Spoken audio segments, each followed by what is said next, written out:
बच्चों नमस्ते। आज अपन क्लास 12 का फर्स्ट चैप्टर रिप्रोडक्शन के बारे में पढ़ेंगे। रिप्रोडक्शन यानी जनन। रिप्रोडक्शन शब्द को देखें, रिप्रोडक्शन री और प्रोडक्शन से बना है। री का अर्थ होता है पुनः और प्रोडक्शन का अर्थ होता है उत्पन्न करना, पुनः उत्पन्न करना। जीव अपने समान नया जीव उत्पन्न करता है तो जनन अथवा रिप्रोडक्शन कहते हैं।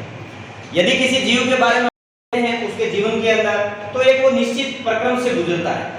कौन सा प्रक्रम है? जीव जन्म लेता है, वृद्धि करता है और अंततः वो मर जाता है। इस तक की अवधि को, इस निश्चित अवधि तक जो जीवित रहता है जीव, उसको जीव की जीवन अवधि कहते हैं। जीवन अवधि को परिभाषित करें तो जन्म से लेकर के मृत्यु तक की अवधि जीवन अवधि कहलाती है। यह एक दिन से लेकर के 1000 वर्ष तक हो सकती है। अलग अलग से हम विविधता देखते हैं, उसकी जीवन अवधि में भी विविधता पाई जाती है। यदि कुछ जीवों के ऊपर अपन प्रकाश डालें, जैसे तितली, इसकी जीवन अवधि होती है 1 से 2 सप्ताह। कौवा के अंदर देखें 15 वर्ष की होती है। तोता 140 वर्ष तक जीवित रहता है। कछुआ 140 से लेकर 150 वर्ष तक जीवित रहता है। ये कुछ जीवों की जीवन अवधि आपके सामने मेंशन की गई है।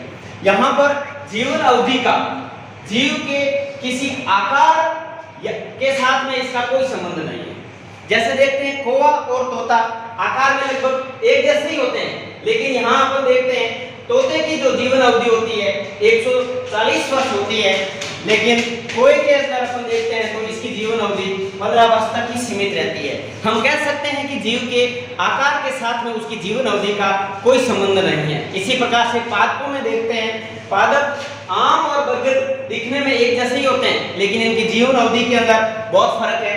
ये 40 से 50 वर्ष तक जीता है, लेकिन बरगद की जीवन अवधि लगभग 1000 वर्षों में होती है। जीवन अवधि कुछ भी हो, जीव का अंततः मृत्यु निश्चित रहती है। जीवन का जो काल, जिसको अपन जीवन अवधि कहते हैं, जन्म से लेकर मृत्यु तक, इस जीवन अवधि प्रत्येक जीव के ऊपर विविधता होती है, अलग अलग प्रकार की होती है। अमर कौन सा जीव है? यदि हम देखें तो एक ऐसा जीव जो एक कोशी के जो जीव होते हैं उनको अमर जीव कहते हैं। उनकी मृत्यु नहीं होती क्योंकि वो एक कोशिका का ही होता है। जैसे ही वो अपने समान जीव उत्पन्न करता है तो एक से जो 2 नई कोशिकाएं बनती है, वो यंग सेल के रूप में, यंग जीव के रूप में पुनः उत्पन्न हो जाता है। प्रत्येक जीव की जो मृत्यु निश्चित होने के बावजूद भी प्रश्न खड़ा होता है, हर एक जीव की जो मृत्यु निश्चित होने के बावजूद भी पृथ्वी पर पादपों और जीव जंतुओं की विशाल संख्या विद्यमान रहती है। आज अपन प्रकृति में पृथ्वी पर देखें तो खूब प्रकार के जीव विद्यमान हमको नजर आते हैं। इसका मुख्य कारण है जनन प्रक्रिया, एक ऐसी प्रक्रिया जिसके कारण से इस संसार के अंदर जीव अपने जो समान अपनी प्रजाति को मेंटेन रखती है, उसको विद्यमान रखती है। जनन क्या है, यहाँ अपन इस बिंदु पर विशेष रूप से आज चर्चा करेंगे। जीव अपने समान छोटे जीव को, जिसको संतति कहते हैं, उसको पैदा करने की प्रक्रिया होती है, उसको अपन जनन। जीव जन्म लेता है, वृद्धि करता है, परिपक्व अवस्था में पहुंचता है और अंततः उसकी मृत्यु होती है। लेकिन परिपक्वता के बाद जीव अपने समान जो नई संतान उत्पन्न करता है, इसी के कारण से ये इतनी विशाल संख्या में पृथ्वी पर जीव विद्यमान रहते हैं। इस प्रकार जीव जनन द्वारा एक पीढ़ी से दूसरी पीढ़ी में अपनी निरंतरता को बनाए रखता है। यहाँ पर एक विशेष बिंदु में देखें कि इस प्रक्रम में जो जनन की प्रक्रिया होती है, जिसमें वो जीव अपनी निरंतरता बनाए रखता है, इस प्रक्रिया के दौरान आनुवंशिक विविधता सर्जित करता है जीव, और आनुवंशिक विविधता उत्पन्न करके और अपनी अगली संतति पीढ़ी में वंशागत करता है। ये हम आगे के चैप्टर के अंदर देखेंगे, आनुवंशिकी के चैप्टर के अंदर देखेंगे किस प्रकार से विविधता उत्पन्न करता है और किस प्रकार से ये अगली पीढ़ी में वंशागत करता है। पूर्व कक्षाओं में भी हमने इसके बारे में चर्चा की है। इसी कारण से ये जीव अपनी व्यापक विविधता बनाए रखता है अथवा अपन पृथ्वी पर इस विविधता को देखते हैं। जीवों के अंदर जनन के द्वारा जो संतति उत्पन्न करना अर्थात उसको बहुगुणित करना, ये जीवों की अपनी अलग अलग प्रजाति की अलग अलग विधियों के द्वारा संपन्न करता है। ये विधि कौन सी अपनाता है, किस प्रकार से अपनी नेक्स्ट संतति में जो है आनुवंशिक विविधता भी उत्पन्न करता है और पृथ्वी पर अपनी जो निरंतरता को बनाए रखता है, इस प्रक्रिया उसके आवास, उसके आंतरिक शारीरिक क्रिया विज्ञान या कई अन्य कारण हैं जिसके कारण से वो विभिन्न प्रकार की जनन विधि अपनाता है। मुख्य रूप से देखें, जनन दो प्रकार के होते हैं, एक अलैंगिक जनन, दूसरा लैंगिक जनन। अलैंगिक और लैंगिक जनन के अंदर क्या भिन्नता है, इस पर यदि अपन प्रकाश डालें तो अलैंगिक जनन के अंदर एक अकेला जीव ही अपनी संतान उत्पन्न करता है, इसमें युग्मकों का निर्माण नहीं होता है, जबकि लैंगिक जनन के अंदर दो जीव मिलकर के और संतान उत्पन्न करते हैं। इसके अंदर दो प्रकार के युग्मकों का निर्माण होता है, एक मादा युग्मक, एक नर युग्मक। युग्मन की क्रिया, जब युग्मकों का निर्माण नहीं होता है तो अलैंगिक जनन के अंदर एक विशेष प्रकार की प्रक्रिया युग्मन क्रिया नहीं होती है, जबकि लैंगिक जनन के अंदर युग्मन की प्रक्रिया संपन्न होती है। अलैंगिक जनन के अंदर अपन देखते हैं तो उसमें जो उत्पन्न होने वाली संतान जो बच्चे उत्पन्न होते हैं वो एक दूसरे के समरूप होते हैं और अपने पेरेंट्स के पैतृक अर्थात जनकों के भी समरूप पाए जाते हैं, अर्थात इसमें आनुवांशिकता विभिन्नता नहीं पाई जाती, जबकि इससे उत्पन्न होने वाली संतान किसी न किसी गुणों में एक दूसरे से भिन्न भी होती है और वो जनक से भी कुछ न कुछ लक्षणों में भिन्नता दिखाता है। यहाँ अलैंगिक जनन के अंदर बात करें तो प्रोटिस्टा और मोनेरा वर्ग के जीवों में भाग लेने वाले जनक एक कोशिकी होते हैं, अर्थात एक कोशिका ही नई संतान उत्पन्न करने में योगदान करती है। इस क्रिया के अंदर क्या होता है, एक विशेष प्रकार का विभेदन जिसको अपन समसूत्री विभाजन कहते हैं। एक कोशिका समसूत्री विभाजन द्वारा विभाजित होकर के दो नई कोशिकाओं का निर्माण करती है और वो नए जीव के रूप में जनन के अंदर बात कर रहे थे। तो यहाँ अलग अलग जीवों में ये विधि कई प्रकार से संपन्न होती है। यानी अलैंगिक जनन के कौन कौन से प्रकार हैं?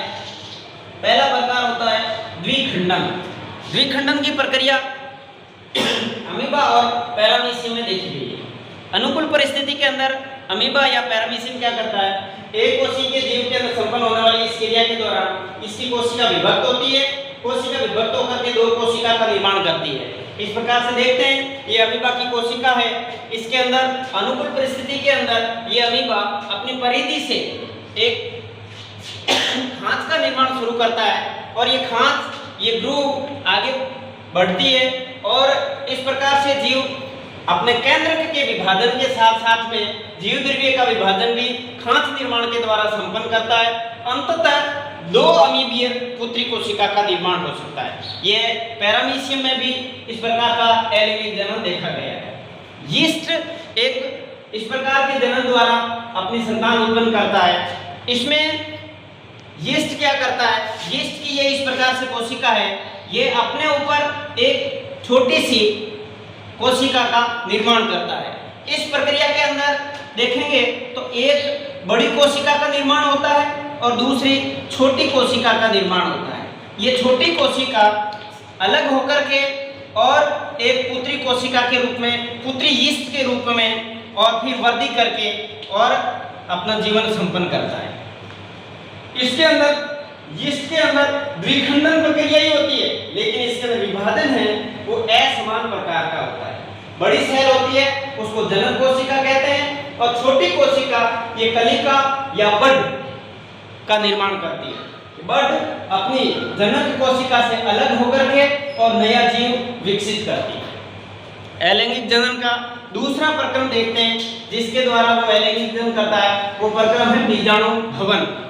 बीजाणु भवन को कुटी भवन भी कहते हैं।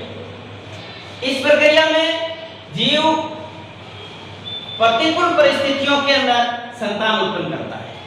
प्रतिकूल परिस्थितियां होती है जैसे पानी की कमी होना या कोई भी विपरीत परिस्थितियां होती है, तो उस समय ये जीव किस प्रकार से जो संतान उत्पन्न करता है वो प्रक्रम होता है बीजाणु भवन।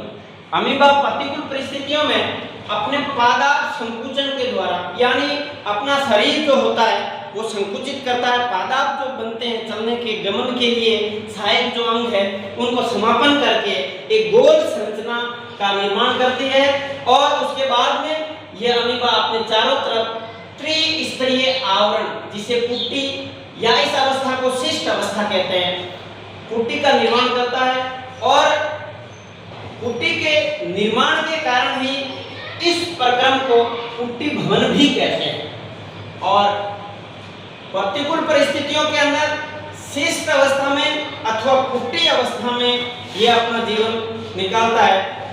इस अवस्था को पुट्टीकृत अमीबा भी कहते हैं। जब पुट्टीकृत अमीबा वापिस अपनी अनुकूल परिस्थितियां आती है उस समय पुट्टी के अंदर केंद्रक में कई बार विभाजन होता है और एक प्रकार से अनेक सूक्ष्म अमीबा और सूक्ष्म बीजाणु उत्पन्न करते हैं और फिर अनेक अमीबा उत्पन्न होते हैं। अनुकूल परिस्थितियां में अथवा नम अवस्था में यह पुट्टी अथवा भित्ति फट जाती है और इसके अंदर के जितने भी जो अमीबा के बीजाणु हैं वो बाहर आते हैं और विमोचित होकर के और अनेक नए अमीबा का निर्माण करते हैं। तीसरा जो प्रक्रम है जिसके अंदर चल बीजाणु के द्वारा अलैंगिक जनन होता है। चल बीजाणु के द्वारा अलैंगिक की क्रिया कवकों में और छोटे पादप सामान्य पादप शैवाल में संपन्न होती है। इनके अंदर एक अलैंगिक संरचना उत्पन्न करते हैं जिसको अपन चल बीजाणु कहते हैं। बहुत ही सूक्ष्म संरचना होती है, सूक्ष्मदर्शीय चलनशील संरचना होती है, इस कारण से इसे चल बीजाणु भी कहते हैं। यह क्लेमाइडोमोनास के अंदर पाई जाती है। यहाँ अपन देखें क्लेमाइडोमोनास की इस प्रकार से संरचना होती है और प्रतिकूल परिस्थितियां आती है उस समय ये क्लेमाइडोमोनास जीवद्रव्य का विभाजन करके और अपने अंदर कई प्रकार के छोटे कोशिकाओं का निर्माण करते हैं और इनमें ये चलन के लिए एक संरचना का निर्माण करते हैं, इसलिए इसको चलन बीजाणु कहते हैं। जैसे ही ये कोशिका मातृ कोशिका फटती है तो इसमें से अनेक प्रकार के क्लेमाइडोमोनास के सूक्ष्म चल बीजाणु जो बाहर निकल करके और नए जीव के रूप में अपना जीवन यापन करती है। इसी प्रकार से देखें पेनिसिलियम जो होता है, पेनिसिलियम के अंदर कोनिडिया निर्माण के द्वारा जीवन संपन्न होता है। चौथी विधि है अलैंगिक जनन की कोनिडिया निर्माण द्वारा। कोनिडिया निर्माण द्वारा अलैंगिक जनन की विधि पेनिसिलियम में देखी जाती है। इसमें क्या करता है, पेनिसिलियम अपने तंतुओं के ऊपर छोटी छोटी इस प्रकार की जो संरचना का निर्माण करते हैं, ये पृथक होकर के और नए कोनिडिया का नए पेनिसिलियम का निर्माण करती है। नया पेनिसिलियम जीव आगे जाकर के और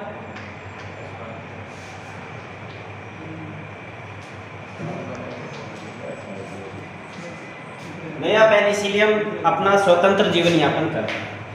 पेनिसिलियम के ऊपर इस प्रकार की बनी हुई संरचना का नाम है कोनिडिया, इसलिए इस विधि को कोनिडिया द्वारा अलैंगिक जनन कहते हैं। इसी प्रकार से हाइड्रा के अंदर एक साइड मेंबर या कलिका का निर्माण होता है और यह आगे ग्रोथ करके और इस अपने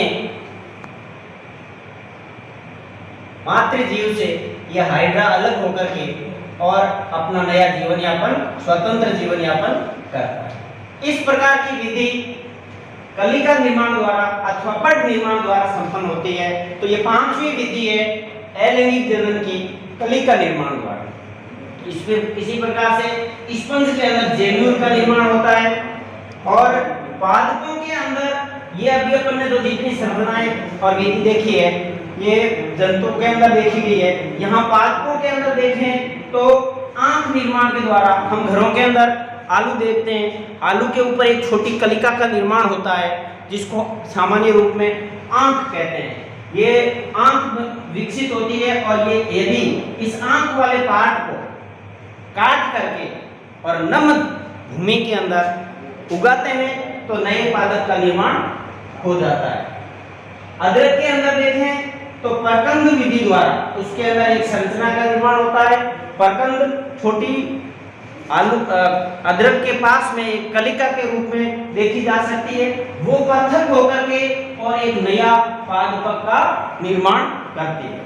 अगली विधि देखें, अगेयों के अंदर बुलबिल नाम की एक संरचना कलिका निर्माण होती है और इसके द्वारा एलैंगिक जनन होता है। ब्रायोफिलम की पत्तियां, ब्रायोफिलम जिसको अपन पत्थर चट्टा कहते हैं, ब्रायोफिलम की पत्तियां मोटी होती है, उसके अंदर पत्तियों के साइड में यदि अपन देखें ब्रायोफिलम की पत्ती तो इस प्रकार की हमको पत्ती नजर आएगी। यहाँ जितने भी जो खांच नजर आ रही है इस खांच पर पत्ती के अंदर इस खांच पर एक छोटी कलिका का निर्माण होता है और जैसे ही ये पत्तियां पौधे से पृथक होकर के नम जमीन पर गिरती है तो यहाँ से जड़ों का निर्माण होकर के और एक नए पादप का निर्माण करते हैं।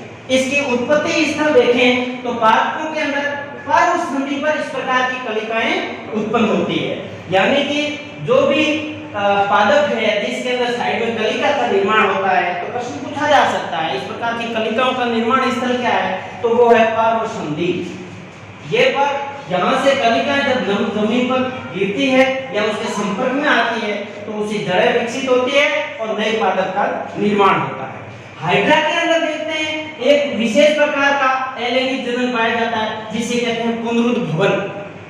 हाइड्रा क्या करता है, यदि हाइड्रा किसी कारण से अनेक टुकड़ों में टूट जाता है यानी कि कई उसके खंड बन जाते हैं तो बेसिक संरचनाएं यदि उसमें विद्यमान रहती है तो जितने भी टुकड़े बने हैं उससे सारे टुकड़ों से प्रत्येक जो संरचना बनी है उसे एक नया जीव बन जाता है। इस प्रकार का जनन पुनरुद्ध भवन कहलाता है। पुनरुद्ध भवन का मतलब होता है जीव के अंदर नष्ट हुए हुए भाग का पुनः निर्माण करने की क्षमता, ये हाइड्रा में देखी जा सकती है। एक बहुत ही इंपॉर्टेंट टॉपिक जिसके ऊपर हमने कई बार सुना है, बंगाल का आतंक अथवा जलाशय का ऊपर महाविपत्ति, यानी बड़ा जो जलाशय है, बड़ा तालाब है या समुद्र है उसके अंदर एक महाविपत्ति देखी जा सकती है। वो उसका कारण क्या है, वाटर हाइसिंथ नाम का एक पादप है। ये पादप भारत में बाहर से लाया गया, विदेशों से लाया गया। क्या कारण था, उसकी पत्तियां आकर्षक थी, फूल इसके सुंदर थे, इस कारण से इसको भारत में लाकर के उगाया गया। लेकिन पश्चिम बंगाल के अंदर देखते हैं, बंगाल के अंदर इस प्रकार की वनस्पतियां एक प्रकार की विपत्ति के रूप में, महाविपत्ति के रूप में सामने आई है। इसको बंगाल के आतंक के रूप में भी देखा जा सकता है। जलाशय के अंदर यदि यह पादप एक बार उग जाता है तो बहुत ही तीव्र गति से उसके अंदर का एक परिवर्तन शुरू हो जाता है और बहुत ही कम समय के अंदर ये संपूर्ण जलाशय पर फैल जाता है और जलाशय के ऊपर फैल करके जलाशय को ऊपर से ढक लेता है। जलाशय के अंदर जो भी ऑक्सीजन है उसका पूरा उपयोग करने के बाद में जल को ऑक्सीजन विहीन कर देता है और जलाशय के अंदर पाए जाने वाले जीव ऑक्सीजन के अभाव में, जैसे मछलियां, मर जाती है और उसमें सड़न पैदा होती है और इस प्रकार से वो जलाशय बिना काम का रह जाता है। और इस प्रकार की जो वाटर हाइसिंथ के द्वारा विपत्ति उत्पन्न होती है जिसको जलाशय महाविपत्ति या बंगाल का आतंक भी कहते हैं।